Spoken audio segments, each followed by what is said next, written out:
Avez-vous déjà eu ce sentiment de vivre dans un mensonge?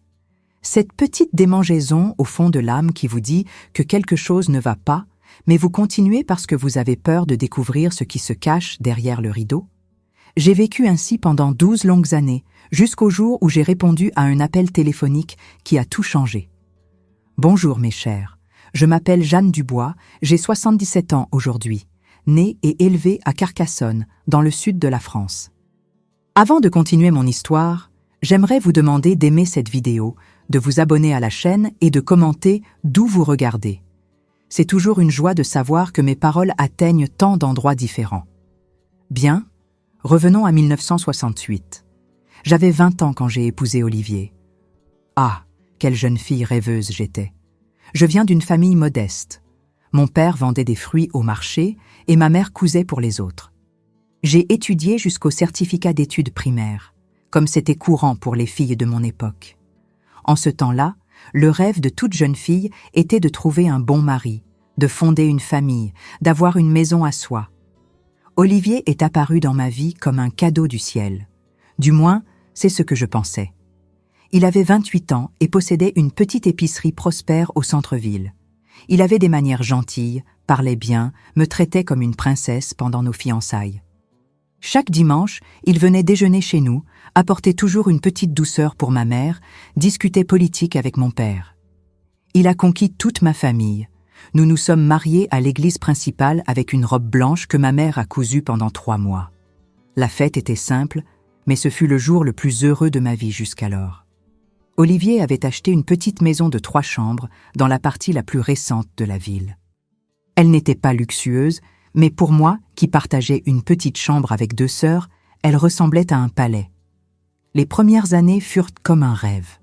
Je prenais soin de la maison avec amour, je tenais à ce que tout soit impeccable quand il rentrait du travail. Je cuisinais ses plats préférés, je gardais ses chemises toujours bien repassées. Il m'apportait parfois de petits cadeaux, un flacon de parfum, un mouchoir brodé, des petites choses qui me faisaient me sentir spéciale. L'épicerie marchait bien. Le bon Dieu était le nom pompeux qu'il lui avait donné. Il vendait un peu de tout, du riz, des haricots, de la farine, mais il avait aussi un petit rayon de produits importés qui attirait la clientèle plus aisée. J'y allais parfois pour aider à la caisse ou à ranger les rayons, mais Olivier disait toujours « Ma femme n'a pas besoin de travailler à l'extérieur. Ta place est à prendre soin de notre foyer. » À l'époque, cela sonnait comme de l'attention, comme de la protection. Aujourd'hui, je sais que c'était le premier signe du contrôle qu'il établissait sur moi, goutte à goutte, comme une pluie fine qu'on perçoit à peine jusqu'à être trempée. Dans notre 7e année de mariage, quelque chose a changé notre routine. Olivier a fait installer un téléphone à la maison. Imaginez, en 1968, avoir un téléphone était presque un luxe. Peu de maisons dans le voisinage en avaient. Je me souviens du jour où l'homme de la compagnie téléphonique est venu installer un appareil noir, lourd, posé sur une petite table dans le couloir entre le salon et la cuisine. « C'est pour les affaires », expliqua Olivier. Ainsi, les fournisseurs peuvent me contacter à la maison quand ils ont besoin de faire des livraisons urgentes ou quand une opportunité de bon prix se présente. J'étais toute fière. Un téléphone à la maison. Je pensais pouvoir appeler mes sœurs, ma mère qui habitait de l'autre côté de la ville. Mais le jour même, Olivier établit les règles. « Jeanne, » dit-il avec cette voix calme qui n'admettait pas la contestation. « Ce téléphone est uniquement pour les affaires de l'épicerie.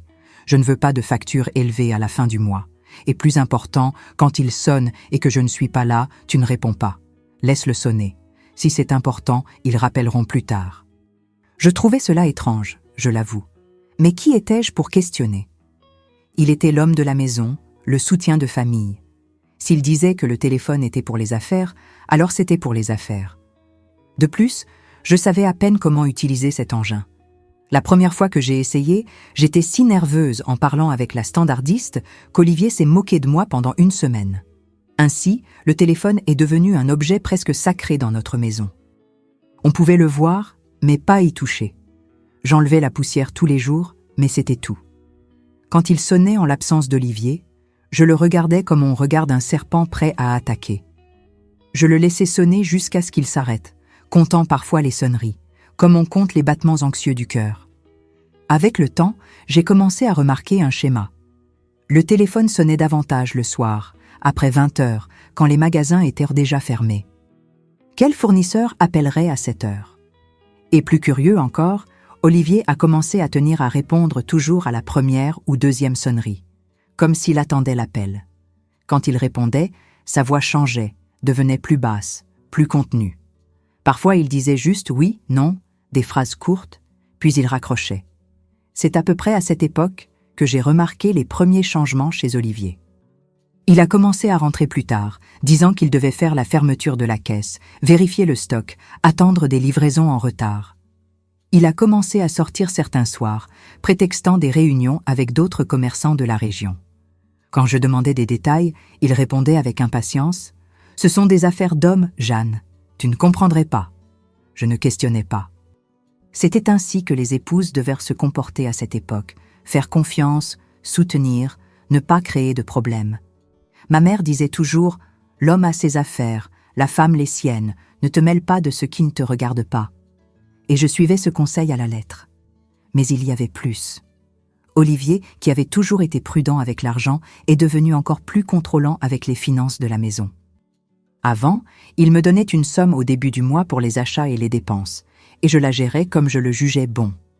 Soudain, il s'est mis à demander des comptes détaillés de chaque centime dépensé. Il questionnait si nous avions vraiment besoin de plus de savon, d'un nouveau torchon, de viande pour le dimanche. « Les temps sont difficiles, Jeanne. L'économie ne va pas bien. Nous devons nous serrer la ceinture, justifiait-il. Je le croyais, bien sûr. Le président était de Gaulle. On vivait le plein mai 68. Chaque jour, la radio annonçait de nouvelles mesures économiques, de nouveaux problèmes. Qui étais-je pour douter que les affaires puissent souffrir? Mais l'épicerie continuait d'être pleine de clients chaque fois que j'y allais. Et Olivier continuait d'apporter de nouveaux produits, d'agrandir les rayons. S'il y avait crise, elle ne semblait pas affecter l'épicerie Le Bon Dieu. C'est alors que j'ai remarqué d'autres changements subtils. Les étagères de l'épicerie, qui avaient toujours été abondantes, ont commencé à avoir des espaces vides. Problème d'approvisionnement, expliquait Olivier. Il a commencé à perdre du poids, à avoir de profondes cernes, comme quelqu'un qui ne dort pas bien depuis des semaines.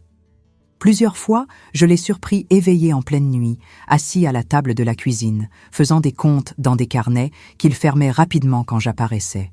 « Je ne fais qu'organiser les comptes du magasin », disait-il avec un sourire qui n'atteignait pas ses yeux. « Retourne te coucher, Jeanne. » Et je retournais me coucher avec un poids grandissant dans la poitrine, une inquiétude que je ne savais nommer. Je priais doucement, demandant à Dieu d'éloigner cette mauvaise sensation qui grandissait en moi. Le téléphone, pendant ce temps, sonnait de plus en plus. Parfois, tôt le matin, avant même qu'Olivier ne parte à l'épicerie, parfois tard le soir, quand nous étions déjà couchés. Il courait toujours pour répondre, comme si sa vie en dépendait. Une fois, le téléphone a sonné à 23 heures. Olivier était sorti pour l'une de ces mystérieuses réunions d'affaires. Je suis resté à regarder l'appareil, comptant les sonneries. 1, 2, 3, jusqu'à 15. Il s'est arrêté pour recommencer 2 minutes plus tard. J'ai presque eu le courage de répondre, mais la peur a été plus forte. Peur de désobéir. Peur de découvrir quelque chose que je ne devrais pas. Quand Olivier est arrivé, 2 heures plus tard, j'ai mentionné les appels téléphoniques. Ils ont appelé plusieurs fois très tard. Cela semblait urgent. Il a pâli. « Qui était-ce ? Tu as répondu ? » ?»« Non, tu as dit de ne jamais répondre. » Le soulagement sur son visage était si visible qu'il m'a effrayé. « Tu as bien fait, » dit-il, passant la main dans ses cheveux déjà clairsemés. C'était probablement une erreur ou un ivrogne composant des numéros au hasard. Mais le lendemain, j'ai trouvé Olivier chuchotant au téléphone tôt le matin. « Je vous ai déjà dit que je vais résoudre ça. Donnez-moi plus de temps, juste 2 semaines de plus. » Quelque chose n'allait vraiment pas. Je le savais au fond de mon cœur, mais je n'avais aucune idée de quoi. La goutte d'eau est venue un dimanche de 1969. Nous étions mariés depuis 12 ans déjà. C'était mai. Je m'en souviens bien car j'avais fait un gâteau spécial pour célébrer l'anniversaire d'Olivier qui fêtait ses 40 ans. Mais il a à peine touché au gâteau. Il a dit qu'il devait rendre visite à un cousin à Limoux, une ville voisine, pour régler une affaire de famille. Je reviendrai avant la nuit, promit-il, embrassant mon front comme il le faisait toujours en partant. J'ai passé la journée seule, comme tant d'autres dimanches. J'ai lavé des vêtements, préparé le déjeuner du lundi, nettoyé la maison. En milieu d'après-midi, le téléphone a commencé à sonner. Comme toujours, je l'ai laissé sonner. Il a sonné à nouveau 5 minutes plus tard, puis encore. Et encore. À la 6e ou 7e tentative, quelque chose en moi a craqué. C'était comme si une voix intérieure criait « Réponds à ce téléphone, Jeanne, c'est ta vie qui est en jeu. » Le cœur battant si fort qu'il semblait vouloir sortir par ma bouche, je me suis dirigée vers l'appareil. Mes mains tremblaient tellement que j'ai failli faire tomber le combiné en le prenant. « Allô ?» Ma voix est sortie fine, presque un murmure. De l'autre côté de la ligne, un silence momentané, suivi d'une voix masculine rauque, impatiente. Enfin quelqu'un répond dans cette maison. « Écoutez, madame, je ne sais pas qui vous êtes, mais dites à votre Olivier que le délai est écoulé. Soit il commence à payer ce qu'il doit d'ici la fin de la semaine, soit nous prendrons la maison et l'épicerie. Il sait à qui il a affaire. » À ce moment-là, j'ai senti comme si le sol disparaissait sous mes pieds. J'ai à peine pu répondre. Il n'est pas là. Il est sorti. Il ne revient que ce soir. La voix de l'autre côté est devenue encore plus irritée. C'est toujours la même histoire. Il n'est pas là. Il est sorti. Il revient plus tard. Écoutez, madame, je vais être claire. Votre mari doit beaucoup trop d'argent à des gens avec qui on ne plaisante pas. Ça fait presque 2 ans qu'il emprunte pour payer ses dettes de jeu et ne paie les intérêts que quand on le presse. La patience est épuisée. « Je » fut tout ce que je pus balbutier. L'homme a laissé échapper un rire sec. « Vous ne saviez pas ? Votre mari est un habitué des casinos clandestins de Marseille. Chaque semaine, il est là-bas, pensant qu'il va récupérer ce qu'il a perdu la semaine précédente. Typique d'un accro. Il a commencé par devoir des miettes. Maintenant, il doit plus que ce que vaut cette épicerie minable. » Mon monde s'est effondré à cet instant. J'ai remercié d'une voix tremblante, dit que je transmettrais le message et raccroché. Je me suis assise par terre, là même dans le couloir, incapable de bouger, de penser clairement. Jeu, dette, années de mensonges, le contrôle de l'argent, les sorties nocturnes, le téléphone interdit, tout prenait sens maintenant. Un sens terrible qui me remplissait d'effroi. Quand j'ai pu me lever, je suis allée directement dans notre chambre. J'ai tout fouillé, tiroirs, armoires, même la doublure de l'armoire, où Olivier gardait sa boîte de documents. Et là se trouvaient des carnets et encore des carnets de notes, des reçus froissés, des billets avec des menaces à peine voilées, des papiers avec des noms et des sommes astronomiques. Dans l'un des papiers, j'ai trouvé quelque chose qui m'a glacé l'âme complètement. Une reconnaissance de dette où Olivier avait donné en garantie la petite maison dont j'avais hérité de mes parents à leur décès 3 ans auparavant. La seule chose qui était vraiment à moi, le seul bien que je possédais avant le mariage et qu'il avait mis en garantie sans jamais me consulter, sans même me le dire. Assise là parmi ces papiers qui témoignaient d'années de mensonges, j'ai pleuré comme je n'avais jamais pleuré auparavant. J'ai pleuré pour la jeune fille naïve que j'étais, pour la confiance trahie, pour l'avenir incertain qui nous attendait maintenant. J'ai pleuré jusqu'à ne plus avoir de larmes et alors quelque chose a changé en moi. C'était comme si un interrupteur s'était allumé. J'ai essuyé mes larmes, j'ai soigneusement organisé tous les papiers, j'ai tout remis à sa place dans la cachette et j'ai commencé à réfléchir à ce que j'allais faire ensuite. Olivier est revenu quand il commençait déjà à faire nuit, comme il l'avait promis. Il semblait abattu, fatigué. Je lui ai donné un baiser sur la joue. J'ai servi le dîner comme n'importe quel autre dimanche. Je l'ai observé manger en silence, étudiant chaque expression, chaque geste. Comment ai-je pu être si aveugle pendant si longtemps ? Quelqu'un a appelé ?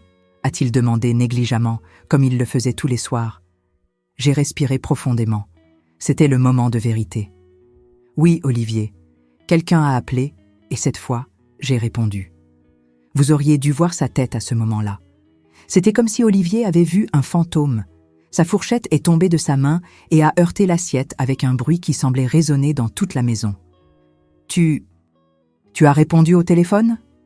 Sa voix est sortie étranglée. presque un murmure. À ce moment-là, mes chers, j'ai senti une force que je n'avais jamais sentie auparavant. C'était comme si toutes les saintes du ciel me donnaient du courage. J'ai gardé ma voix ferme, regardant directement dans ses yeux. Oui, Olivier, et ce n'était pas n'importe qui. C'était un homme très en colère parlant de dettes de jeu, de grosses dettes qui pourraient à nous coûter tout. D'abord, il a essayé de nier, bien sûr. Les hommes comme Olivier essaient toujours. Il a dit que c'était une erreur, que j'avais dû mal comprendre, que c'était un fournisseur confus. Mais je n'étais plus cette Jeanne naïve qui acceptait n'importe quelle explication avec un sourire. Assez de mensonges, ai-je dit, me levant de table. J'ai tout trouvé, les carnets, les reçus, les reconnaissances de dettes. Je sais que tu fréquentes les casinos à Marseille. Je sais que tu dois une fortune à des usuriers. Et je sais, Olivier, que tu as mis la maison de mes parents en garantie, sans jamais me dire un mot. C'était comme si toute sa posture s'effondrait soudain. Ses épaules sont tombées, sa tête s'est baissée. Pour la première fois depuis que je le connaissais, j'ai vu Olivier pleurer. Ce n'étaient pas des larmes discrètes, c'étaient les sanglots d'un homme vaincu. Entre les larmes est venue la confession. Tout a commencé en 1967, quand l'économie allait mal à cause de la situation politique du pays. L'épicerie a souffert de quelques mauvais mois et il s'est inquiété de ne pas pouvoir maintenir notre niveau de vie. Un ami commerçant l'a emmené dans un casino clandestin à Marseille, promettant qu'il pourrait récupérer rapidement les pertes. « J'ai gagné la première nuit », raconta-t-il, essuyant son visage avec la manche de sa chemise. « J'ai gagné plus d'argent en une nuit que l'épicerie n'en faisait en un mois. J'ai pensé que j'avais trouvé la solution à tous nos problèmes. Mais comme toujours avec le jeu, mes chers, la chance est partie aussi vite qu'elle était venue. Il est revenu pour récupérer ce qu'il avait perdu. Il a perdu davantage, est revenu encore. Et ainsi a commencé le cycle terrible qui détruit tant de familles. Au début, il utilisait seulement l'argent de l'épicerie. Puis il a commencé à prendre de petits prêts auprès d'autres commerçants. Quand ceux-ci ne suffisaient plus, il a eu recours à des usuriers, des hommes dangereux qui prêtèrent de l'argent à des taux exorbitants et n'hésitaient pas à utiliser des méthodes violentes pour récupérer leurs dus. Les dettes ont grandi. Les intérêts se sont accumulés. Chaque fois qu'il payait une partie, le montant principal semblait augmenter au lieu de diminuer. C'était comme essayer de vider la mer avec un seau percé. « Pourquoi ne m'as-tu jamais rien dit ?» ai-je demandé, sentant un mélange de colère et de pitié. Nous aurions pu affronter cela ensemble dès le début. « J'avais honte, » a-t-il répondu, paraissant soudain beaucoup plus petit, beaucoup plus vieux que ses 40 ans. « Tu m'as toujours tant admiré. Tu m'as toujours vu comme un homme qui réussit, un bon soutien de famille. Je ne voulais pas que tu saches l'échec que j'étais devenu. J'ai passé toute la nuit éveillée, mes chers, réfléchissant à ce que je devais faire. Une partie de moi voulait prendre mes affaires et retourner dans la maison de mes parents, cette même maison qui était maintenant en danger à cause des dettes de jeu. Une autre partie se rappelait les vœux que j'avais faits devant l'autel, dans la joie et dans la peine. N'était-ce pas le moment de la peine ? Au matin, j'ai pris ma décision. J'ai appelé Olivier à la table de la cuisine et j'ai placé devant lui tous les carnets et papiers que j'avais trouvés. « Nous allons résoudre cela ensemble », ai-je dit. Mais j'ai des conditions. Premièrement, il devrait arrêter complètement le jeu. Pas de « juste une fois de plus », pas de « juste pour récupérer ». Arrêt total. Deuxièmement, il devrait chercher de l'aide. À cette époque, il n'existait pas de groupe comme les joueurs anonymes. Mais le curé de notre paroisse avait de l'expérience pour conseiller les hommes avec des dépendances similaires. Troisièmement, et peut-être le plus important, à partir de ce moment, toutes les décisions financières seraient prises par nous deux. Pas un centime n'entrerait ou ne sortirait sans que je le sache. « Et si je ne suis pas d'accord ?» a-t-il demandé dans un dernier éclair de l'orgueil masculin qui dominait cette époque. « Alors, je serai dans le bus pour la maison de ma sœur demain matin », ai-je répondu avec un calme que je ne savais même pas posséder. « Et tu expliqueras à tes créanciers pourquoi ta femme a quitté le navire. » Il a accepté tout. Que pouvait-il faire d'autre ? Nous étions au bord du gouffre et il le savait mieux que quiconque. Cet après-midi même, j'ai fait un inventaire complet de notre situation. Les nouvelles étaient encore pires que ce que j'imaginais. La dette totale était presque 10 fois ce que l'épicerie rapportait en un an. La maison où nous habitions était déjà engagée auprès d'un des créanciers. L'épicerie avait plus de produits sur les étagères que dans la réserve. Olivier avait commencé à vendre à crédit à de nombreux clients, dans l'espoir de faire rapidement de la trésorerie. En regardant ces chiffres effrayants, une personne ordinaire aurait abandonné. Mais vous savez, mes chers, que Jeanne n'a jamais été une personne ordinaire. J'ai pris mes maigres économies, un petit bas de laine que je gardais caché au fond d'une boîte à biscuits, comme ma mère me l'avait appris. Ce n'était pas beaucoup, mais cela suffirait pour acheter des ingrédients. Depuis petite, j'avais un talent pour la cuisine, surtout pour les pâtisseries. Mes macarons, mes madeleines et mes confitures faisaient toujours sensation aux fêtes de l'église. Le lendemain matin, j'ai transformé la véranda de notre maison en un petit stand de pâtisserie. J'ai mis une belle nappe, j'ai arrangé les gâteaux dans des petits moules colorés. J'ai fait une pancarte simple. Les douceurs de Jeanne, faites avec amour. Les voisins ont été les premiers clients, plus par curiosité qu'autre chose. Mais bientôt, la nouvelle s'est répandue. « Il faut que tu goûtes les pâtisseries de Jeanne », se disaient-ils les uns aux autres. À la fin de la première journée, j'avais tout vendu et reçu des commandes pour le lendemain. Pendant ce temps, Olivier respectait sa part de l'accord. Il a commencé à consulter l'abbé Jean 2 fois par semaine. Les premiers mois ont été difficiles. Il avait des rechutes, devenait irritable, parfois disparaissait pendant des heures, me laissant paniquer, mais il revenait toujours, généralement honteux, promettant que ce serait la dernière fois. Peu à peu, nous avons régularisé la situation de l'épicerie. Olivier a parlé avec les créanciers, expliquant notre situation, demandant des délais plus longs pour le paiement. Certains ont compris, d'autres ont menacé, mais tous ont fini par accepter quand ils ont vu que nous étions vraiment disposés à payer chaque centime. Nous avions juste besoin de temps. Mon petit stand de pâtisserie a rapidement grandi. Bientôt, j'ai eu besoin d'aide et j'ai engagé Thérèse, une fille du voisinage, pour m'aider avec les livraisons. Puis Marlène est venue aider à la cuisine. Nous travaillions du lever au coucher du soleil. Je me levais à 4 heures du matin pour commencer à faire les pâtisseries. Je travaillais jusqu'à midi, me reposais un peu, puis j'allais aider Olivier à l'épicerie jusqu'au soir. Ce furent des années très dures, mes chers. Je ne vais pas vous mentir. Il y a eu des jours où j'ai pensé que nous n'y arriverions pas, des jours où la fatigue était telle que je pleurais en remuant le sirop. Des jours où les créanciers apparaissaient à l'épicerie faisant des menaces et je tremblais de peur de ce qui pourrait arriver. Des jours où Olivier rechutait et perdait une partie de l'argent que nous avions amassé avec tant de sacrifices. Mais il y avait aussi de petites joies. La première fois que nous avons réussi à payer intégralement l'une des dettes mineures, la satisfaction de voir mes pâtisseries être louées par des personnes d'autres villes.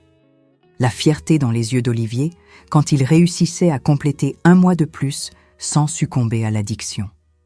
3 ans se sont écoulés ainsi. Lentement, avec beaucoup d'efforts, nous avons commencé à voir une lumière au bout du tunnel. Les dettes restaient importantes, mais maintenant, elles semblaient gérables. L'épicerie se remettait. Mes pâtisseries avaient une clientèle fidèle et je commençais à rêver d'une boutique bien à moi un jour. Olivier aussi semblait un autre homme. L'addiction ne disparaît jamais complètement, disait-il, mais il avait appris à la contrôler, à reconnaître les déclencheurs, à chercher de l'aide quand la tentation devenait trop forte. Il était redevenu cet homme attentif du début de notre mariage, apportant de petits cadeaux, aidant davantage à la maison, écoutant mes idées pour l'entreprise avec un intérêt sincère. Ce mars 1972 semblait enfin nous apporter le calme après la tempête. Nous venions de conclure un accord pour régler l'une des plus grosses dettes, celle qui menaçait la maison de mes parents. Nous avons célébré avec une bouteille de vin, un luxe rare pour nous en ces temps. « Nous allons y arriver, Jeanne », dit Olivier, tenant ma main sur la table. « Grâce à toi, nous allons reconstruire notre vie. » C'était exactement 1 semaine après cette conversation que le téléphone a sonné à nouveau, changeant une fois de plus le cours de ma vie. C'était mardi, il pleuvait beaucoup. Olivier était sorti pour faire des livraisons. L'épicerie offrait maintenant ce service aux clients spéciaux, une idée à moi pour augmenter les ventes. J'étais dans la cuisine en train de tester une nouvelle recette de gâteau à l'orange qu'une cliente avait demandé pour l'anniversaire de sa fille. Le téléphone a sonné à 15h30, J'ai répondu sans y penser à 2 fois. Après tout, le vieux tabou de ne pas répondre au téléphone avait été brisé depuis longtemps. Maintenant, je répondais même aux appels pour l'épicerie quand Olivier était occupé. « Allô, résidence de la famille Dubois », ai-je répondu, m'essuyant les mains sur mon tablier. « Allô, s'il vous plaît, Olivier est-il là? J'ai besoin de confirmer notre rendez-vous de ce soir. » C'était une voix féminine, jeune, avec un léger accent que je n'arrivais pas à identifier. Quelque chose dans son ton m'a immédiatement mise en alerte, comme un animal qui sent le danger. « Il est sorti pour faire des livraisons », ai-je répondu, gardant la voix neutre. « Qui le demande ?» Il y a eu une pause de l'autre côté de la ligne. « Êtes-vous sa femme ? » ?»« Oui, je suis Jeanne, l'épouse d'Olivier. Et vous êtes ?» Un autre silence plus long, puis un soupir. « Je m'appelle Delphine. Je ne savais pas qu'il était marié. » J'ai senti comme si quelqu'un avait jeté un seau d'eau glacée sur moi. Ma main a serré le combiné avec tant de force que les jointures des doigts sont devenues blanches. « Comment ça? Je ne comprends pas de quoi vous parlez. » Elle semblait confuse. Il n'a jamais mentionné une épouse. Il a toujours dit qu'il vivait seul, que la maison était à lui seul. Nous nous voyons depuis plus d'1 an. Le monde semblait tourner autour de moi. J'ai dû m'appuyer sur la table pour ne pas tomber. 1 an. Plus d'1 an. Pendant que je me levais à l'aube pour faire des pâtisseries, pendant que je suais pour aider à payer ses dettes, pendant que je croyais que nous reconstruisions notre vie ensemble, il avait une liaison. « Vous dites que vous avez une relation avec mon mari ?» ai-je demandé, ne voulant toujours pas y croire. « Oui. Nous nous sommes rencontrés dans un bar à Marseille. Il vient me voir 2 fois par semaine. Il dit que les autres jours, il doit rester à l'épicerie jusqu'à tard. » J'ai respiré profondément. Une partie de moi voulait crier, injurier, jeter le téléphone contre le mur, mais ce n'était pas ainsi que Jeanne Dubois résolvait ses problèmes. « Je comprends. Et aujourd'hui, vous avez un rendez-vous ? » ?»« Oui, » a-t-elle répondu, semblant de plus en plus mal à l'aise. « Il a dit qu'il passerait à 19h, comme toujours. »« Merci de m'avoir informé, Delphine. Bon après-midi. » J'ai raccroché avec un calme que je ne ressentais pas. Je me suis assise à la table de la cuisine, regardant dans le vide, essayant de comprendre ce que je venais de découvrir. 3 ans de sacrifice. 3 ans à me lever avant le lever du soleil. 3 ans à supporter sa mauvaise humeur les jours difficiles, à célébrer chaque petite victoire contre l'addiction, à croire que nous étions ensemble dans cette lutte. Et pendant ce temps, pendant au moins 1 an de ce temps, il avait une autre femme. Les larmes sont venues, inévitables. J'ai pleuré doucement pour que les voisines n'entendent pas, pour que personne ne sache mon humiliation. J'ai pleuré pour Jeanne, qui une fois de plus avait été trompée, qui une fois de plus avait cru aux belles paroles d'Olivier, mais quand les larmes ont séché, est venue la résolution. Non, je ne serai pas prise pour une idiote une seconde fois. Je ne redeviendrai pas cette épouse soumise qui accepte n'importe quoi pour sauver les apparences, pour ne pas être la risée de la ville. J'ai essuyé mon visage, je suis retournée à la cuisine et j'ai terminé de faire le gâteau à l'orange. Puis, j'ai nettoyé toute la maison, comme je le faisais tous les mardis. J'ai lavé, repassé et plié les chemises d'Olivier. J'ai mis la plus belle sur le lit, celle bleu marine qu'il portait pour les occasions spéciales. À côté de la chemise, j'ai posé un billet. Pour que tu puisses la porter à ton rendez-vous ce soir. Tout est arrangé avec Delphine. Amusez-vous bien. Puis j'ai commencé à préparer mes valises. Je n'ai pas pris beaucoup. Quelques vêtements, des photos de ma famille, l'album de notre mariage, ironique, n'est-ce pas? Et mon cahier de recettes. Le reste pouvait rester derrière avec les 12 années que j'avais consacrées à ce mariage. À 18h, Olivier est revenu des livraisons. Il a trouvé les valises prêtes dans le salon et le billet sur le lit. Son visage, quand il m'a vue assise calmement sur la véranda, était l'image même du désespoir. « Jeanne, je peux t'expliquer. Ce n'est pas ce que tu penses. Comme ils disent de toujours, n'est-ce pas, mes chers ? » « Il n'y a rien à expliquer, Olivier, » ai-je répondu sans élever la voix. J'ai eu ma part de mensonges pour toute une vie. « C'était une faiblesse, » a-t-il supplié, s'agenouillant devant moi. « C'est fini. J'ai rompu avec elle quand tu as découvert les dettes. J'ai réalisé que je ne pouvais pas te perdre, que tu étais la seule personne qui se souciait vraiment de moi. » Un rire sans humour s'est échappé de mes lèvres. Rompu? Alors pourquoi vient-elle d'appeler, confirmant votre rendez-vous pour ce soir? Il est resté muet, vaincu par son propre mensonge. Écoute bien, Olivier, ai-je dit, me levant de la chaise. Une fois trompé, je peux pardonner. 2 fois, c'est un modèle. Je ne serai pas trompé une 3e fois. J'ai pris mes valises, j'ai appelé un taxi, un autre luxe rare en ces temps, et je suis parti pour la maison que j'avais héritée de mes parents. Par chance, la reconnaissance de dette qu'Olivier avait signée mettant la maison en garantie n'avait pas encore été exécutée. C'était le seul endroit où je pouvais aller. Quand le taxi s'est éloigné, j'ai regardé en arrière et j'ai vu Olivier debout à la porte, semblant plus petit et plus fragile que jamais. Pendant un bref moment, j'ai eu pitié. Mais je me suis vite rappelé que la pitié n'était pas une base pour un mariage. Le respect en était une, la confiance en était une, et il avait détruit les deux. À 32 ans, je me suis retrouvée seule, avec des dettes qui n'étaient pas les miennes et un cœur brisé, mais je me suis aussi vue maîtresse de mon destin pour la première fois de ma vie.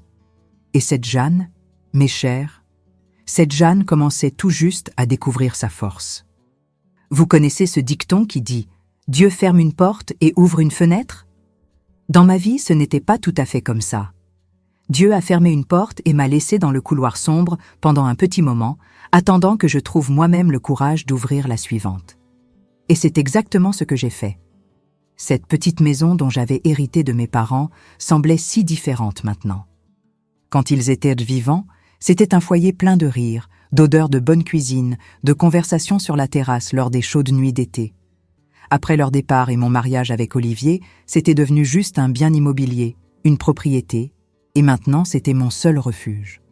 La maison était abandonnée depuis quelques années, avec seulement un nettoyage occasionnel que je faisais tous les mois ou 2.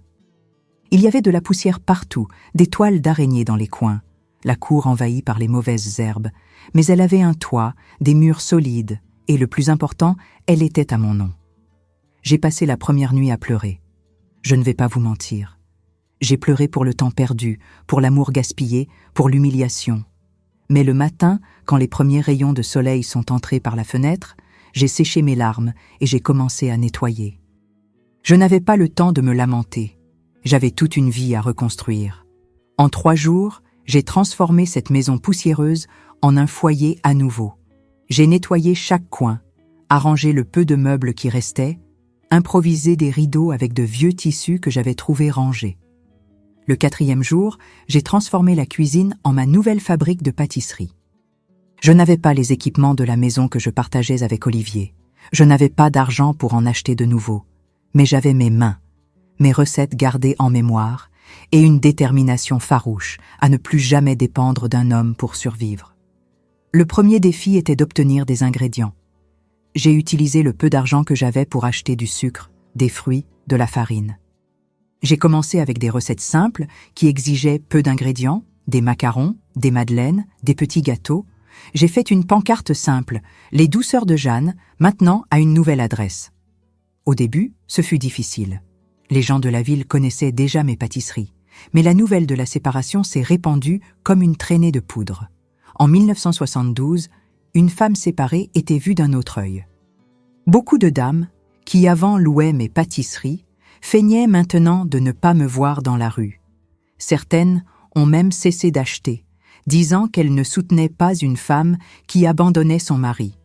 Si elles avaient su la vérité, mais je n'allais pas me justifier, m'expliquer. Ma grand-mère disait toujours « Qui donne trop d'explications cherche l'approbation ». Et je n'avais besoin de l'approbation de personne, seulement de la mienne. Heureusement, tous ne pensaient pas ainsi. Madame Camille, une veuve qui habitait 2 rues plus bas, fut l'une des premières à me chercher. « Je ne sais pas ce qui s'est passé entre toi et Olivier, et ce n'est pas mon affaire, » dit-elle. « Je sais seulement que tes pâtisseries sont les meilleures de la région, et je veux commander pour l'anniversaire de ma petite fille. » C'était une petite commande, juste quelques macarons et petits gâteaux, mais cela signifiait tant pour moi, pas seulement pour l'argent, mais pour la confiance, pour le respect. J'ai fait les choses avec plus de soin que jamais pour cette commande. Je voulais qu'elle soit parfaite. Le lendemain, Madame Camille est revenue. « Jeanne, je n'ai jamais mangé de si bons macarons. Tout le monde à l'anniversaire voulait savoir qui les avait faits. J'ai déjà 3 voisines qui veulent commander pour leur propre fête. C'est ainsi que j'ai commencé, de bouche à oreille, d'une petite commande à une autre, un peu plus grande. Le premier mois, j'ai à peine pu payer les factures. Le deuxième, j'ai déjà pu mettre quelques sous de côté. Le troisième, j'avais déjà besoin d'aide pour faire face à toutes les commandes. J'ai embauché Nathalie, une jeune fille du voisinage, pour m'aider à la cuisine. Elle apprenait vite et avait de bonnes mains pour la pâtisserie. Peu après, j'ai dû appeler Joséphine pour aider aux livraisons et au nettoyage. Ma petite cuisine ne suffisait plus. En 6 mois, j'ai transformé le salon de devant en une petite boutique improvisée. J'ai mis une étagère, quelques vitrines pour montrer les pâtisseries, une petite enseigne peinte à la main, douce mémoire de la cuisine de Jeanne à votre maison. C'est à cette époque que le premier message d'Olivier est arrivé. Ce n'était pas une lettre, c'était un billet apporté par le livreur de l'épicerie. « Jeanne, nous devons parler. L'épicerie ne va pas bien sans toi. Je ne vais pas bien sans toi. S'il te plaît, donne-moi une autre chance. » Je n'ai pas répondu. Pourquoi faire ? Il n'y avait rien à dire. 2 semaines plus tard, il est apparu en personne. Il était plus maigre, avec de profondes cernes. Il semblait avoir vieilli de plusieurs années en quelques mois. J'ai presque eu pitié. Presque. « Jeanne, s'il te plaît, j'ai fait une erreur. Je sais que j'ai beaucoup fait d'erreurs, mais je paie pour mes erreurs tous les jours. L'épicerie coule. Les créanciers sont plus agressifs. Je n'arrive pas à tout gérer seul. » C'était tout sur lui, avez-vous remarqué ? Sur ses problèmes, ses difficultés. Pas un mot sur mes sentiments, sur la façon dont il avait brisé mon cœur, trahi ma confiance quand j'avais le plus besoin de lui. « Je suis désolée, Olivier, » ai-je répondu avec tout le calme que j'ai pu rassembler. « Tes problèmes ne sont plus mes problèmes. Bonne chance. » Et j'ai fermé la porte. Il est revenu d'autres fois, toujours avec la même litanie, toujours centré sur lui-même. Lors de sa dernière visite, en octobre 1972, il était particulièrement agité. « Les créanciers vont tout prendre, Jeanne, l'épicerie, la maison, tout. Je ne sais pas quoi faire. » Je l'ai regardé, et pour la première fois, je n'ai absolument rien ressenti. Ni colère, ni chagrin, ni pitié, juste de l'indifférence. C'était libérateur. Je te suggère de tout vendre pendant que tu en as encore la chance, de payer ce que tu dois et de recommencer ailleurs. Ai-je répondu, et je suis retournée à ma cuisine, où une fournée de madeleines m'attendait. Ce fut la dernière fois que j'ai vu Olivier pendant de nombreuses années. J'ai appris par des connaissances qu'il avait effectivement tout vendu, payé une partie des dettes et déménagé dans une autre région. L'épicerie est devenue un magasin de tissus. La maison où nous avons vécu pendant 12 ans est devenue une pharmacie. Pendant ce temps, ma petite entreprise grandissait. En 1973, elle ne tenait plus dans la maison de mes parents. J'avais besoin d'un espace propre, avec des équipements professionnels, plus d'employés. Je suis allée à la banque demander un prêt, chose effrayante pour une femme divorcée dans les années 70. Le directeur, M. Antoine, m'a regardé par-dessus ses lunettes avec cette expression que les hommes utilisent quand ils pensent que les femmes ne comprennent rien aux affaires. « Avez-vous un garant, madame ? Votre père peut-être ? Ou un frère ? » « Non, ai-je répondu, gardant la posture droite. « J'ai seulement mon historique de travail, mes clientes fidèles et cette maison qui est à mon nom, libre de toute dette. » Il a hésité, feuilleté mes documents, posé plus de questions. À la fin, il a approuvé un prêt plus petit que ce que j'avais demandé, avec des intérêts plus élevés que ceux qu'ils auraient offerts à un homme, mais c'était suffisant pour commencer. J'ai loué un petit bâtiment dans la rue principale de la ville. C'était avant une cordonnerie qui avait fermé quand le propriétaire avait déménagé à Paris. J'ai tout rénové, acheté des fours industriels, des batteurs, des ustensiles. L'inauguration de la première boutique officielle des Douces Mémoires a eu lieu le 5 janvier 1974. Je garde cette date dans mon cœur comme si c'était un second anniversaire. Des clients de toute la région sont venus. Mes anciennes aides étaient maintenant des employés déclarés avec des contrats en bonne et due forme. J'ai dû embaucher 4 filles de plus pour faire face à la demande. Nous avons élargi le menu. Outre les pâtisseries traditionnelles, nous avons commencé à proposer des gâteaux pour les fêtes, des tartes, des petits fours. Le succès a attiré l'attention. En mai de cette année, un journaliste du Journal de Marseille est venu faire un reportage sur la pâtissière qui a conquis la province. La photo de la boutique est sortie en première page de la section économie avec le titre « De la cuisine familiale à l'entreprise à succès, l'histoire de Jeanne Dubois ». C'était la première fois que je me voyais comme une femme d'affaires, comme une entrepreneuse. Jusque-là, je survivais simplement, faisant ce que je savais faire pour assurer ma subsistance. Mais ce reportage m'a fait voir plus loin, rêver plus grand. En 1975, j'ai ouvert la deuxième boutique, cette fois à Marseille. C'était un pas risqué. La ville était un autre monde, avec plus de concurrence, des clients plus exigeants. Mais mes pâtisseries avaient quelque chose de spécial, quelque chose que les gens reconnaissaient à la première bouchée. Ça a un goût d'enfance, disaient beaucoup de clients. Ça a un goût de maison de grand-mère. Le secret ? Il n'y avait pas de secret. Juste le respect des recettes traditionnelles, des ingrédients de qualité, du temps exact pour chaque préparation et peut-être, juste peut-être, un peu de mon histoire dans chaque pâtisserie. L'amertume transformée en sucre, la douleur transformée en art. En 1978, mon nom était déjà connu dans toute la région. Douce Mémoire était devenu synonyme de qualité, de tradition, de saveur authentique. Nous avions 4 boutiques, plus de 30 employés et une petite fabrique aux environs de Carcassonne où nous produisions à plus grande échelle pour servir toutes les unités. C'est cette année-là que j'ai reçu un appel inattendu. C'était Delphine. Oui, cette même Delphine, la femme qui, sans le vouloir, m'avait révélé la trahison d'Olivier. « Madame Jeanne, je ne sais pas si vous vous souvenez de moi. Comment pourrais-je oublier ? Cette voix avait changé le cours de ma vie. Je me souviens, oui, Delphine. Que puis-je faire pour vous ? » Elle était dans une situation difficile. Après le départ d'Olivier, elle a découvert qu'elle était enceinte de lui. Elle a élevé l'enfant seule pendant 5 ans, travaillant comme couturière. Maintenant, elle avait des difficultés financières et voulait savoir si Olivier avait laissé un contact, un moyen de le localiser pour demander de l'aide. J'ai senti une pointe au cœur, non par jalousie ou chagrin. Ces sentiments avaient été surmontés depuis longtemps, mais pour cet enfant innocent, payant pour les erreurs du père absent. Je n'ai pas de contact avec Olivier depuis des années, Delphine. Mais si tu as besoin de travail, je développe mon entreprise et j'ai besoin de personnes de confiance. Elle a hésité, clairement surprise par l'offre. Après tout, vous m'offrez du travail ? Le passé est le passé. De plus, ce n'est pas toi qui as trahi ma confiance. Tu as aussi été trompé par lui. La semaine suivante, Delphine a commencé à travailler dans la boutique de Marseille. Elle était assidue, apprenait vite, et le petit Emmanuel, son fils avec Olivier, a conquis le cœur de tous avec son sourire timide et ses yeux curieux. En quelques mois, j'ai promu Delphine au poste de gérante de la boutique. En 1 an, elle est devenue mon assistante personnelle, m'aidant à gérer tout le réseau. Certaines personnes ont trouvé cela étrange, voire inapproprié. « Comment peux-tu employer la maîtresse de ton ex-mari ?» demandaient les langues venimeuses. Je souriais simplement et répondais « Je ne garde rancune qu'à ceux qui le méritent. Et même ceux-là, je ne les garde pas longtemps. Cela prend trop de place dans le cœur. » Les années 1980 sont arrivées, apportant plus d'expansion, plus de défis, plus de réussite.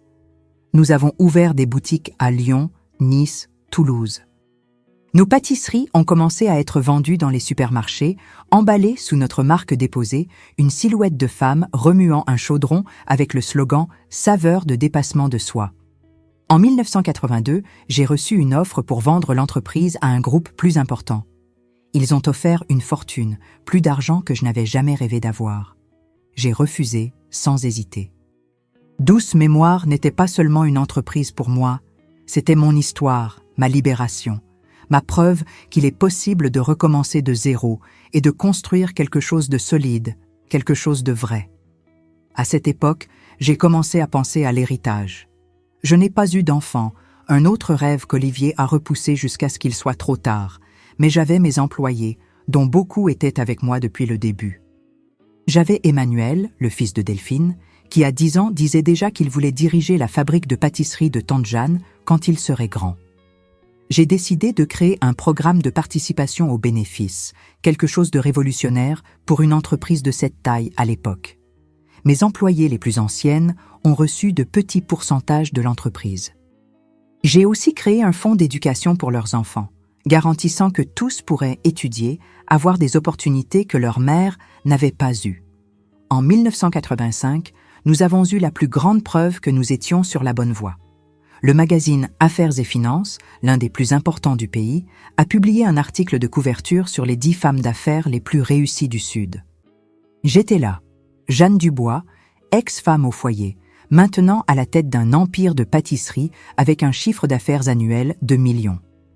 La journaliste qui m'a interviewée m'a demandé quel était le secret de mon succès. J'ai répondu avec la simplicité qui m'a toujours caractérisée. Il n'y a pas de secret, juste du travail acharné, le respect des traditions et la conviction qu'aucune erreur n'est assez grande pour nous empêcher de recommencer. Chaque pâtisserie qui sort de mes boutiques porte un morceau de mon histoire. Une histoire de chute et de relèvement, de douleur et de dépassement. C'est peut-être ce que les gens ressentent quand ils goûtent une de nos pâtisseries. Ce n'est pas seulement du sucre et de la saveur, c'est la vie transformée en quelque chose de doux. Cette interview a changé la façon dont je voyais mon propre parcours. Pour la première fois, j'ai regardé en arrière et j'ai compris l'ampleur de ce que j'avais construit. Ce n'était pas seulement une entreprise, c'était un symbole que les femmes peuvent se relever de situations dévastatrices et construire des empires. Et tout a commencé par un appel téléphonique. Un appel auquel je n'aurais jamais dû répondre, selon les règles de mon mariage.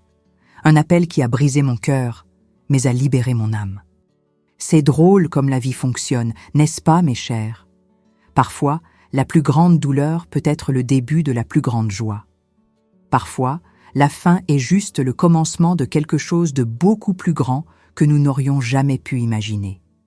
Vous avez déjà entendu ce dicton. Le monde tourne. Dans ma vie, il a tellement tourné que je me sens parfois étourdie, rien qu'en m'en souvenant. Et l'une des plus grandes surprises est venue justement quand je m'y attendais le moins, au sommet de mon succès. Nous étions en 1987. Douce Mémoire était déjà un réseau avec 12 boutiques réparties dans 5 régions de France. Nous avions une fabrique principale à Carcassonne et 2 plus petites à Marseille et Lyon. Plus de 200 employés dépendaient directement de l'entreprise que j'avais commencée dans la cuisine de ma maison. Moi, qui un jour n'étais que l'épouse de Monsieur Olivier de l'épicerie, j'étais maintenant connue comme Madame Jeanne, la femme d'affaires, la pionnière, la femme qui avait construit un empire de pâtisserie de ses propres mains. Cette année-là, nous préparions quelque chose de spécial, l'inauguration de notre première boutique à Paris. C'était un pas énorme, même effrayant. Paris était un autre monde, plus grand, plus rapide, plus exigeant. Beaucoup de gens m'ont déconseillé cette expansion. « Madame Jeanne, les Parisiens ne comprendront pas nos pâtisseries du Sud, disaient certains. Il y a trop de concurrence là-bas, des marques trop grandes, avertissèrent d'autres. Mais j'ai toujours été têtue. Vous l'avez déjà remarqué, n'est-ce pas? Quand je mets quelque chose en tête, je vais jusqu'au bout. Et quelque chose me disait qu'il était temps d'amener Douce Mémoire au-delà du Sud, de montrer à la France entière que notre tradition pâtissière méritait une reconnaissance nationale. La boutique serait sur l'avenue des Champs-Élysées, l'une des plus importantes de la ville. Le loyer était très cher, l'investissement initial effrayant, mais nous avions fait nos devoirs, études de marché, adaptation du menu pour plaire au palais parisien, formation spéciale pour l'équipe qui y travaillerait. 2 semaines avant l'inauguration, je suis allée à Paris pour superviser les derniers détails. Je voulais que tout soit parfait, de la décoration à la formation des employés. Delphine est venue avec moi. Après tant d'années, elle était devenue mon bras droit, ma personne de confiance. Emmanuel, déjà âgé de 15 ans, nous accompagnait également. Il était en vacances scolaires et adorait participer aux affaires de la famille, comme il l'appelait. La journée était chargée. J'ai goûté de nouvelles recettes que notre chef avait développées spécialement pour Paris. J'ai approuvé le design final de la façade. J'ai révisé des contrats avec des fournisseurs locaux. Il était déjà plus de 18 heures quand nous avons enfin pu faire une pause. Nous avons décidé de dîner dans un restaurant proche, recommandé par le gérant de l'immeuble. L'endroit était élégant, mais confortable. Nous nous sommes assis à une table au fond. J'ai commandé un vin pour célébrer cette nouvelle conquête. Nous parlions avec animation de l'inauguration quand la voix du maître d'hôtel a attiré mon attention. « Monsieur Dubois, votre table est prête. » Dubois, le nom de famille d'Olivier. Bien sûr, ce devait être une coïncidence. Dubois n'est pas un nom de famille si rare. J'ai continué à parler, mais mes yeux cherchaient involontairement l'entrée du restaurant et il était là. Olivier Dubois, 15 ans plus âgé, avec des cheveux complètement gris. Plus corpulent que dans mon souvenir, mais incontestablement lui. Il était accompagné d'une dame d'apparence distinguée, probablement du même âge que lui, et d'un jeune homme, peut-être 20 ans. Mon cœur a fait un bond, non d'amour, non de nostalgie. Ces émotions étaient restées loin derrière depuis longtemps. C'était plus un sursaut de surprise, cette étrange sensation de voir quelqu'un que nous avons un jour connu si intimement et qui semble maintenant un étranger. « Jeanne, que se passe-t-il? Tu es pâle ?» a demandé Delphine, remarquant mon soudain changement d'expression. Avant que je puisse répondre, Olivier s'est tourné dans notre direction. Nos regards se sont croisés. J'ai vu la reconnaissance dans ses yeux, suivie de quelque chose que je ne pouvais pas identifier. De la surprise, peut-être de l'embarras, peut-être du regret.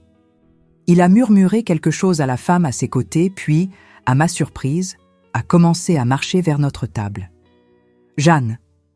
Il s'est arrêté à quelques pas de distance, comme s'il n'osait pas s'approcher davantage. « Quelle surprise de te trouver ici !» 15 ans. 15 ans depuis que je l'avais vu supplier à ma porte de revenir, parlant de créanciers, de dettes, de l'épicerie qui coulait.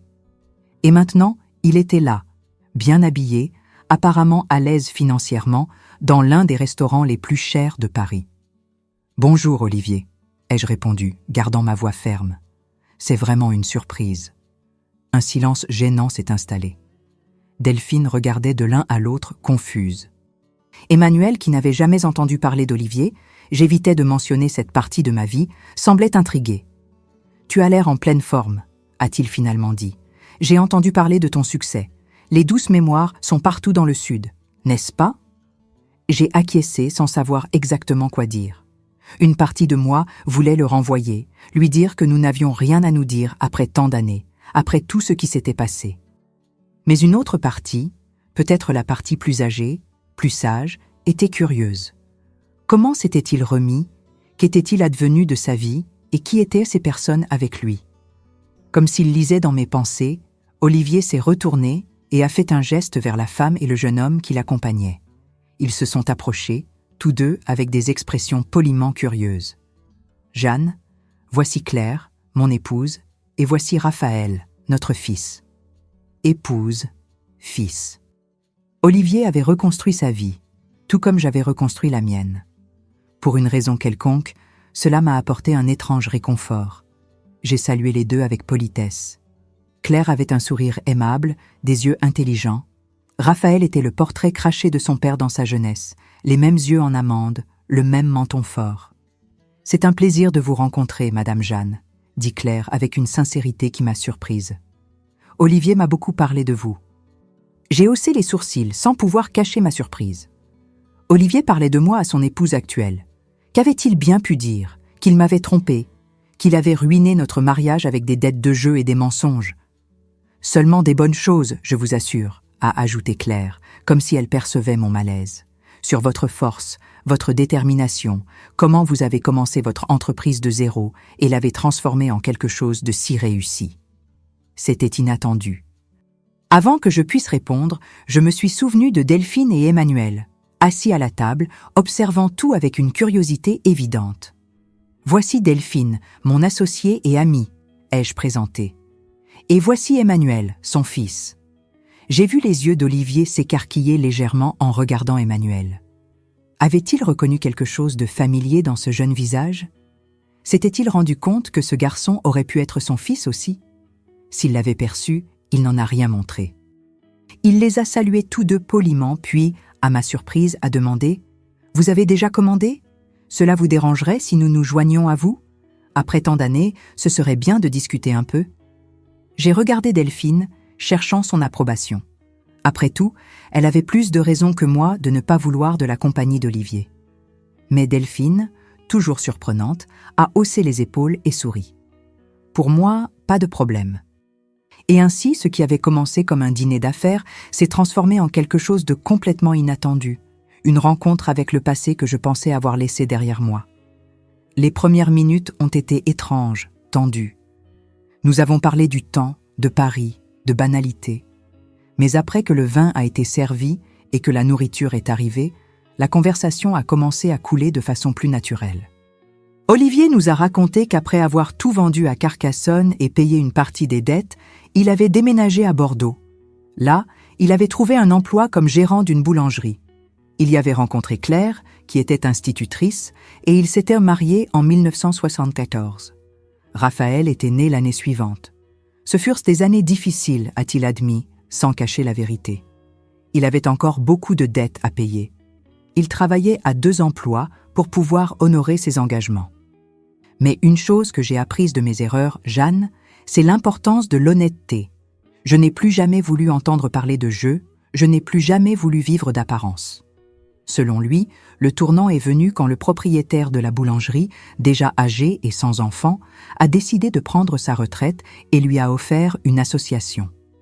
Avec beaucoup de travail et l'aide de Claire, qui gérait les comptes d'une main de fer, ils ont réussi à faire prospérer l'affaire. Aujourd'hui, il possédait un réseau de 5 boulangeries en Aquitaine. Rien de comparable à ton empire, bien sûr, a-t-il souri, avec une humilité que l'ancien Olivier n'aurait jamais montrée. Mais suffisant pour bien vivre, donner une bonne éducation à notre fils. Pendant qu'il parlait, j'observais Claire. Il y avait un amour authentique dans ses yeux quand elle regardait Olivier, quand elle regardait Raphaël. Il était évident qu'ils formaient une famille unie, aimante. Et, aussi étrange que cela puisse paraître, je n'ai pas ressenti de jalousie, pas de chagrin, seulement la paix. La certitude que nous avions tous deux trouvé nos chemins, même si séparés. Quand ce fut mon tour de raconter mon histoire, j'ai été honnête. J'ai parlé des premières années difficiles après notre séparation, de comment j'avais transformé mon talent pour la pâtisserie en une entreprise prospère, des expansions, des conquêtes, des défis. Je n'ai pas mentionné la trahison. Je ne lui ai pas jeté au visage les erreurs du passé. Pourquoi l'aurais-je fait? Le temps avait déjà fait son travail de guérison. À un moment donné, Olivier a regardé Delphine et Emmanuel avec une expression curieuse. J'ai compris qu'il faisait les calculs mentalement. Emmanuel avait 15 ans. Notre séparation datait d'il y a 15 ans. Mais il n'a rien dit. Certains secrets n'ont pas besoin d'être révélés. Certaines questions n'ont pas besoin de réponse. Le dîner s'est terminé tard. Nous avons échangé nos coordonnées, plus par politesse que dans l'intention réelle de rester en contact. En nous disant au revoir, Olivier a tenu ma main un moment plus long que nécessaire. « Jeanne, je n'ai jamais eu l'occasion de te dire ceci correctement, mais je suis désolée pour tout, pour les erreurs, les mensonges, la souffrance que j'ai causée. Tu méritais mieux. » J'ai regardé dans ses yeux, des yeux que j'avais un jour si bien connus, que j'avais un jour tant aimés, et j'y ai vu de la sincérité. J'y ai vu un regret authentique. J'y ai vu aussi de la gratitude, peut-être pour ne pas avoir exposé toute la vérité devant sa nouvelle famille, pour lui avoir permis de garder sa dignité. « Le passé est le passé, Olivier », ai-je répondu avec la sérénité que seules les années peuvent apporter. Chacun de nous a récolté ce qu'il a semé, et il semble qu'en fin de compte, nous ayons tous deux semé de bonnes choses. Dans le taxi, en retournant à l'hôtel, Delphine m'a regardé avec une expression indéchiffrable. « Tu vas bien ?» a-t-elle demandé. J'ai réfléchi un moment. Est-ce que j'allais bien? Je venais de dîner avec l'homme qui avait un jour brisé mon cœur en 1000 morceaux, qui m'avait trompé, qui m'avait presque ruiné financièrement. L'homme qui, par inadvertance, m'avait forcé à découvrir une force que je ne savais même pas posséder. « Je suis en paix », ai-je finalement répondu. C'est étrange, n'est-ce pas? Pendant tant d'années, le souvenir d'Olivier était accompagné de douleur, de colère. Mais aujourd'hui, en le regardant, en voyant la vie qu'il a construite, je ne ressens que de la gratitude. De la gratitude? Delphine semblait surprise. Pourquoi? Pour m'avoir libérée, ai-je répondu avec un sourire. Si notre mariage avait continué, Peut-être n'aurais-je jamais découvert de quoi j'étais capable. Peut-être aurais-je passé toute ma vie à n'être que l'épouse d'Olivier, jamais Jeanne, la femme d'affaires. Parfois, mes chers, ce qui semble être une malédiction se révèle être la plus grande des bénédictions. Emmanuel, qui était resté silencieux pendant toute la conversation, a finalement parlé. « Cet homme, c'était mon père, n'est-ce pas ?» La question nous a prises par surprise, Delphine et moi. Nous n'avions jamais discuté de ce sujet ouvertement avec lui. Delphine lui avait seulement dit que son père avait été un homme qui était passé brièvement dans sa vie, qui n'était pas prêt à être père. Delphine m'a regardé, puis a regardé son fils et a acquiescé. « Oui, mon fils, Olivier est ton père biologique, mais il n'a jamais su pour toi. Et c'est mieux que cela reste ainsi, ai-je ajouté gentiment. Il a construit une nouvelle vie, il a une nouvelle famille, et nous aussi avons construit la nôtre, n'est-ce pas? Parfois, les familles que nous choisissons sont plus fortes que les familles dans lesquelles nous naissons. » Emmanuel est resté silencieux un moment, puis a souri. Ce sourire qui rappelait tant celui d'Olivier dans sa jeunesse. « Tante Jeanne a raison, maman. Nous n'avons pas besoin de lui. Nous avons l'un l'autre. Nous avons notre famille douce mémoire. » J'ai embrassé ce jeune homme qui, à bien des égards, était devenu comme un fils pour moi. La vie a de ses ironies. Moi, qui n'ai jamais pu avoir d'enfant biologique, j'ai fini par adopter le fils qu'Olivier n'a jamais connu. Et nous étions là, une famille non conventionnelle, unie non par le sang, mais par quelque chose de bien plus fort. Le choix, la loyauté, l'amour véritable. L'inauguration de la boutique de Paris, une semaine plus tard, fut un succès retentissant. Des files d'attente se sont formées à la porte. La presse est venue en masse. Nos pâtisseries ont conquis le palais parisien. Mais pour moi, le véritable tournant de ce voyage n'a pas été l'expansion des affaires, mais la clôture d'un chapitre de ma vie qui était encore ouvert. Je n'ai jamais revu Olivier après ce dîner. J'ai appris par des connaissances communes qu'il était décédé en 1996 d'une crise cardiaque soudaine. J'ai envoyé des fleurs pour les funérailles. Un geste de respect, non pour l'homme qu'il avait été dans notre mariage, mais pour l'homme qu'il était devenu après. Un homme qui avait trouvé le courage de recommencer, d'admettre ses erreurs, de construire quelque chose de meilleur. Quand je pense à cette nuit à Paris, à cette rencontre inattendue, je réalise que c'était un cadeau du destin, un cadeau qui m'a permis de faire la paix, non avec Olivier, mais avec moi-même, avec cette jeune Jeanne qui avait un jour tant souffert, qui avait un jour ressenti tant de colère, tant de ressentiment. Parfois, mes chers, le pardon n'est pas quelque chose que nous offrons aux autres. C'est un cadeau que nous nous faisons à nous-mêmes. C'est la permission de lâcher prise, d'avancer, sans le poids du passé nous tirant en arrière. Et tout a commencé par un coup de téléphone.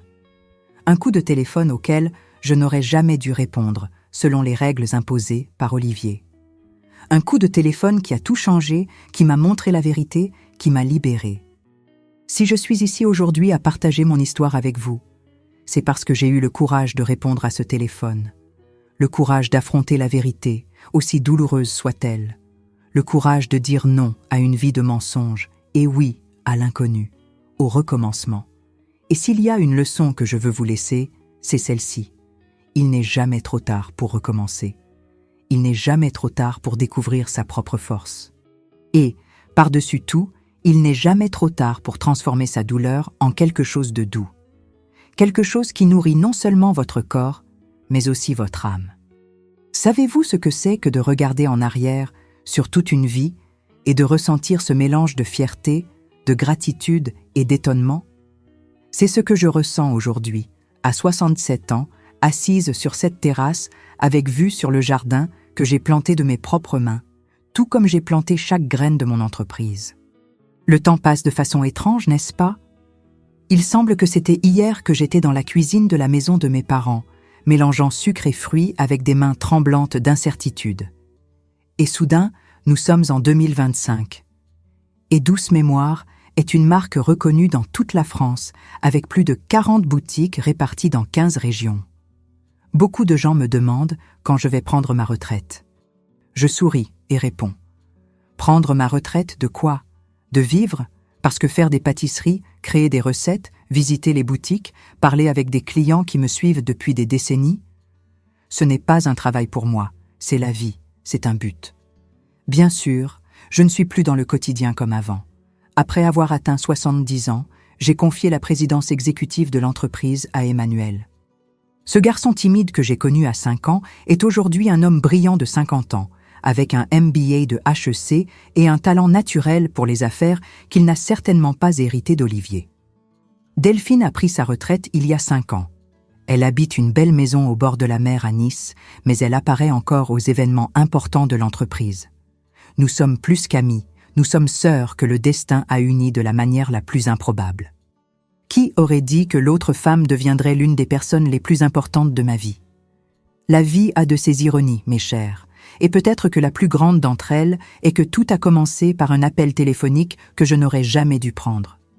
Un appel qui a révélé des mensonges, mais qui a aussi ouvert des portes vers des vérités bien plus grandes. En 1990, quand Douce Mémoire a fêté ses 20 ans, j'ai décidé qu'il était temps de documenter notre histoire. Non pour me vanter, mais pour inspirer d'autres femmes qui, comme moi, affrontaient des situations difficiles et ne parvenaient pas à voir un chemin devant elles. J'ai engagé une écrivaine pour m'aider avec mes mémoires.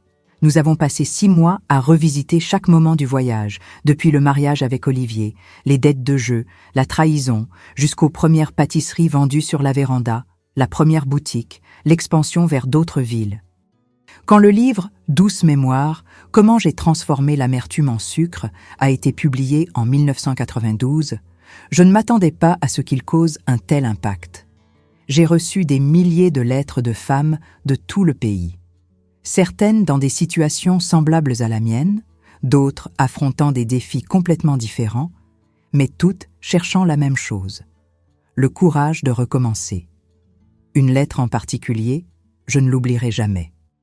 Elle était de Marie-Eugénie, une dame de 62 ans de l'Alsace. Elle a écrit « Madame Jeanne, j'ai lu votre livre à un moment où je pensais que ma vie était terminée. Mon mari de 40 ans est décédé, me laissant seulement des dettes et un petit vignoble qui suffisait à peine pour ma subsistance. Vos mots m'ont donné le courage de transformer ma vigne familiale en une entreprise de vins artisanaux. Aujourd'hui, 2 ans plus tard, j'ai 5 employés et je fournis les meilleurs restaurants de la région. Merci de m'avoir montré qu'il n'y a pas d'âge pour recommencer. Des lettres comme celle-ci m'ont fait réaliser que mon histoire n'était pas seulement la mienne, c'était un phare pour d'autres femmes perdues dans la tempête. En 1994, j'ai créé la Fondation Nouveau Départ, une organisation sans but lucratif, dédiée à aider les femmes en situation de vulnérabilité à conquérir l'indépendance financière. La Fondation offre des cours professionnels, du microcrédit pour les petites entreprises et du mentorat par des femmes d'affaires accomplies. Nous avons commencé dans le Languedoc, mais aujourd'hui nous avons des unités dans 7 régions. Nous avons déjà aidé plus de 10 000 femmes à transformer leur vie. Des femmes qui, comme moi un jour, avaient juste besoin d'une opportunité, de quelqu'un qui croit en elles. L'une des initiatives dont je suis le plus fier est le programme Jeunes pâtissières, qui identifie des filles talentueuses dans des communautés défavorisées et offre des bourses d'études en gastronomie. Beaucoup de ces jeunes filles travaillent aujourd'hui dans nos boutiques. Certaines sont devenues des chefs renommés, d'autres ont ouvert leurs propres entreprises. Voir l'éclat dans leurs yeux, la confiance qu'elles développent, la fierté quand elles servent leur création. Il n'y a pas d'argent au monde qui puisse payer cette sensation. En 2000, j'ai reçu un hommage que je n'aurais jamais espéré. La mairie de Carcassonne a nommé une place en mon honneur. Place Jeanne Dubois, entrepreneuse et bienfaitrice. À l'inauguration, j'ai regardé autour de moi et j'ai vu des visages qui m'accompagnaient depuis des décennies. D'anciennes employées, des clients fidèles, même des dames qui, au début, refusaient d'acheter mes pâtisseries parce que j'étais une femme séparée. Le temps guérit vraiment tout, n'est-ce pas? C'est cette même année que j'ai décidé de faire quelque chose que j'avais reporté depuis longtemps. Visiter la tombe d'Olivier à Bordeaux. J'y suis allée seule par un matin d'automne. J'ai apporté un petit arrangement de fleurs des champs. Il a toujours aimé la simplicité, malgré ses ambitions grandioses. Devant cette pierre tombale simple, je n'ai pas ressenti de colère, pas de chagrin. J'ai seulement ressenti de la gratitude. De la gratitude pour les bons moments que nous avions partagés, car oui, il y a eu de bons moments dans notre mariage. De la gratitude pour les leçons difficiles que ces erreurs m'ont enseignées. Et par-dessus tout, de la gratitude pour le chemin que son absence m'a forcé à emprunter. « Merci, Olivier », ai-je murmuré avant de m'éloigner. D'une étrange façon, tu m'as aidé à trouver mon vrai but. En retournant à l'hôtel, je suis passé devant l'une de nos boutiques à Bordeaux. Je suis entrée sans m'identifier, juste comme une cliente ordinaire. La jeune vendeuse, qui ne m'a pas reconnue, m'a raconté avec enthousiasme l'histoire derrière le nom « Douce Mémoire ». La fondatrice, Madame Jeanne, a commencé à faire des pâtisseries sur la véranda de sa maison après un divorce difficile. Elle dit que chaque pâtisserie porte un souvenir, pas seulement des recettes traditionnelles, mais aussi de la force qu'elle a découverte en elle-même dans les moments les plus amers. C'est pourquoi le slogan « Transformer les histoires en douce mémoire ». J'ai souri, ému de voir comment notre histoire était devenue partie intégrante de l'identité de la marque. Cette jeune fille n'avait aucune idée qu'elle parlait à Madame Jeanne elle-même, mais elle connaissait mon histoire. Elle comprenait les valeurs qui ont construit notre entreprise. En 2005, à 59 ans, j'ai affronté mon plus grand défi personnel, un diagnostic de cancer du sein. C'était effrayant, bien sûr. Pendant quelques semaines, j'ai pensé que peut-être mon voyage touchait à sa fin.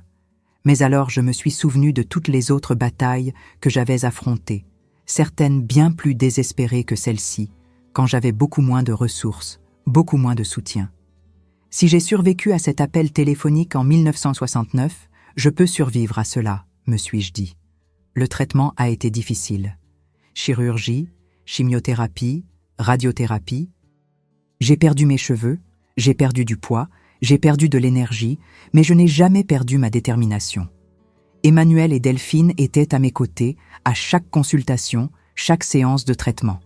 Et mes employés, mes filles, comme j'aime les appeler, même celles qui ont déjà les cheveux gris, ont organisé une chaîne de prières qui a parcouru toutes nos boutiques. C'est pendant la récupération, quand j'étais encore trop faible pour sortir de la maison, que j'ai eu l'idée de notre ligne Douce Mémoire, des versions miniatures de nos pâtisseries les plus traditionnelles, emballées dans de petites boîtes décorées avec des photos anciennes du Sud pour éveiller des mémoires affectives, disait la campagne. Ce fut un succès instantané, surtout parmi les personnes âgées et les Français du Sud, vivant loin de chez eux. En 2007, libéré du cancer et avec une énergie renouvelée, j'ai décidé qu'il était temps de partager mes connaissances de façon plus large. J'ai lancé le programme de télévision Secret sucré avec Jeanne, diffusé initialement sur une chaîne régionale, puis étendu à tout le pays à travers un réseau national. Le format était simple. Dans chaque épisode, je visitais la maison d'une personne ordinaire et ensemble nous préparions une recette traditionnelle tout en parlant d'histoire de famille, de dépassement de soi, de nouveaux départs.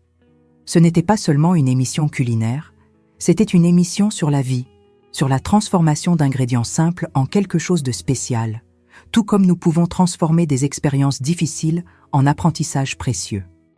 L'émission a duré 5 saisons et m'a donné l'opportunité de rencontrer des personnes incroyables dans toute la France. Des personnes qui, comme moi, avaient des histoires de chute et de relèvement. Des personnes qui ont transformé la douleur en art, en entreprise, en but. En 2010, Douce Mémoire a fait son pas le plus audacieux, l'internationalisation. Nous avons ouvert notre première boutique hors de France, à Bruxelles, en Belgique. Nous avons choisi la Belgique en raison des racines historiques, de la connexion culturelle, des similitudes dans la tradition pâtissière. C'était un risque calculé, mais qui s'est avéré judicieux. Les Belges sont tombés amoureux de nos pâtisseries françaises, avec des touches régionales du Sud. Aujourd'hui, nous avons des boutiques en Belgique, en Espagne, en Italie et au Japon.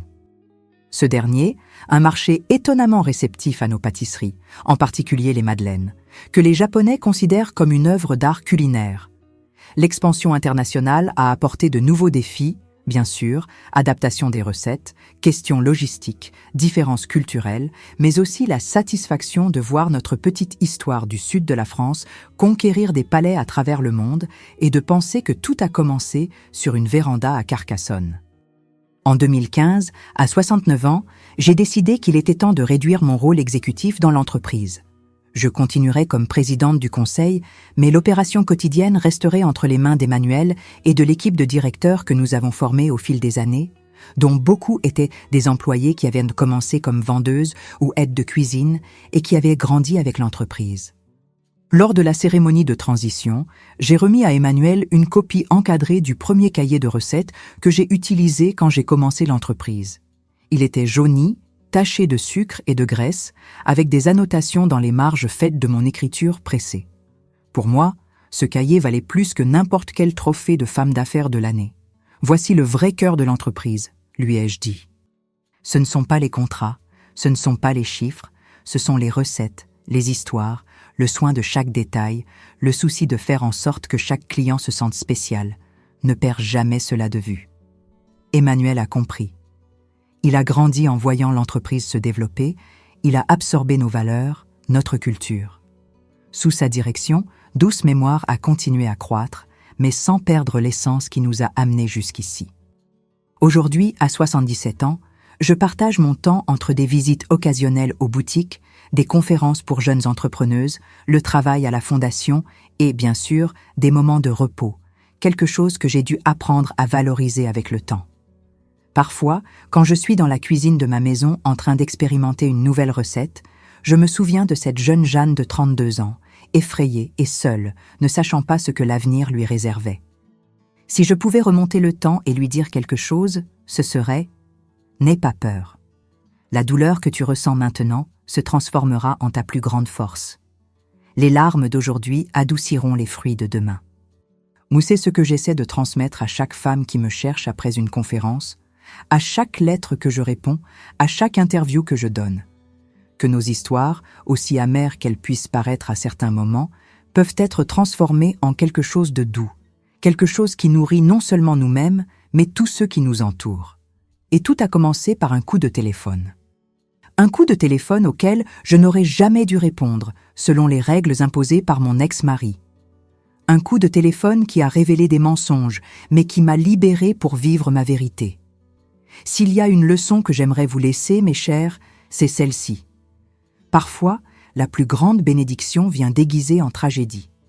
Parfois, ce qui semble être la fin n'est que le commencement de quelque chose de bien plus grand, de bien plus significatif. Et parfois, tout ce dont nous avons besoin pour changer le cours de notre histoire est le courage de répondre à l'appel, que ce soit un appel téléphonique, une opportunité, un défi. La vie m'a appris que nous sommes bien plus forts que nous l'imaginons, que nous pouvons tomber, oui, mais aussi nous relever, que nous pouvons transformer notre douleur en but, notre amertume en douceur, nos cicatrices en étoiles qui illuminent le chemin des autres. C'est l'histoire de Jeanne Dubois, la petite fille qui rêvait d'être seulement une bonne épouse et qui a fini par construire un empire. La femme qui a répondu à un appel téléphonique interdit et qui a découvert sa propre voix. La pâtissière qui a transformé les larmes en sucre et créé la saveur la plus douce de toutes, celle de la liberté, de la découverte de soi, de la vie pleinement vécue selon ses propres conditions. Merci de m'avoir écouté aujourd'hui. N'oubliez pas d'aimer cette vidéo et de vous abonner à la chaîne pour ne pas manquer nos prochaines histoires. Partagez avec quelqu'un qui pourrait avoir besoin d'un peu d'espoir. Et rappelez-vous, il n'est jamais trop tard pour répondre à l'appel de votre propre vie, pour découvrir la force qui a toujours été en vous, attendant simplement le bon moment pour fleurir.